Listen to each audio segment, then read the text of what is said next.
लग गई। अरे कोई बचाओ, कोई मुझे मार रहा है। मुझे आज फिर किसी ने मारा, मेरे खोल की दीवार पर, यानी मेरी माँ के पेट पर। लेकिन देख लेना, बस एक बार बाहर आ गया ना तो छोड़ूंगा नहीं उसे। ये पता नहीं कौन निर्दयी है जो आए दिन मेरी माँ को मारता रहता है। ये भी नहीं सोचता कि माँ को कितना दर्द होता होगा।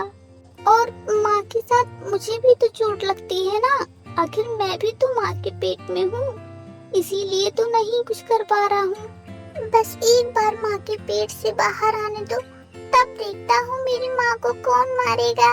बिमला का पति मुकेश बिमला को मारता पीटता और बहुत जलील करता और कहता, तुझे डॉक्टर से जांच तो करानी ही पड़ेगी कि तेरे पेट में लड़का पल रहा है या लड़की। चल ले चलता हूँ तुझे अभी। ठीक है चलेंगे, लेकिन अभी मेरा जी ठीक नहीं लग रहा है। जब मैं ठीक हो जाऊंगी तब चलूंगी। इस तरह बिमला हमेशा जांच की बात पर टाल मटोल करती रहती तो मुकेश उस पर और ज्यादा भड़क जाता और बिमला को 2-4 लात घूंसे लगा ही देता। उसके इस तरह मारपीट करने से पेट में पल रहे बच्चे को भी चोट लग जाती। लेकिन मेरा दर्द कौन सुनेगा, आखिर मैं तो माँ के पेट में हूँ। लेकिन मुझे ये नहीं समझ में आ रहा है कि ये लड़की लड़का का क्या चक्कर है, क्योंकि माँ तो हमेशा यही सोचती रहती है कि मैं लड़का हूँ कि लड़की। कुछ भी हो जाए मैं जांच नहीं कराऊंगी, क्योंकि अगर इस बार भी लड़की हुई तो ये आदमी उसे पेट में ही मार डालेगा, जैसे पिछली कई बार कर चुका है।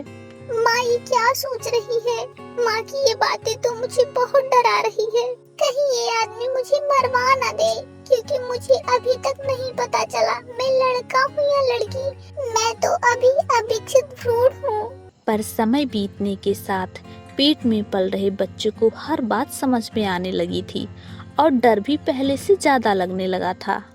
अगर तू जांच नहीं कराएगी तो मैं तुझे सीढ़ियों से धक्का दे दूंगा और फिर तुझे अस्पताल जाना पड़ेगा।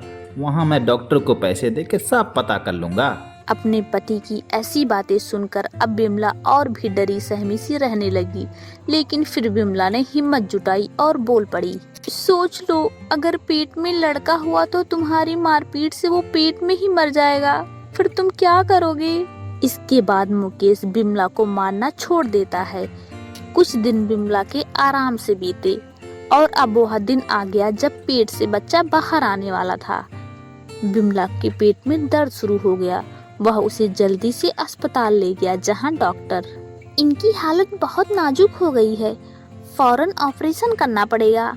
हाँ, एक बात और, इनकी स्थिति इतनी खराब है कि लगता है बच्चे और माँ में से किसी एक को ही बचाया जा सकता है। डॉक्टर साहब, पेट में लड़का है या लड़की? तुम्हारा दिमाग तो ठीक है ना? तुम इस नाजुक स्थिति में इतनी बेवकूफी भरी बात कैसे कर सकते हो? डॉक्टर साहब, आप बच्चे को बचा लीजिए, क्योंकि हो सकता है ये लड़का ही हो।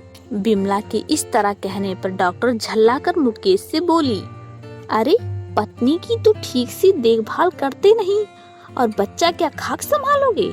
तुम जैसे लोगों से यह सवाल पूछने का मतलब समय बर्बाद करना है। मैं दोनों को बचाने की पूरी कोशिश करूंगी। डॉक्टर के अथक प्रयास से जच्चा और बच्चा दोनों बच जाते हैं। अब वह खोल वाला बच्चा बाहर आ चुका था। अब उसे मालूम हो गया था कि वह लड़का है। पैदा होते ही उसकी माँ के पति ने बड़ी खुशी से उसे अपनी गोद से लपक लिया था। वह नवजात बच्चा पहली बार उस आदमी से प्यार भरी बातें सुन रहा था।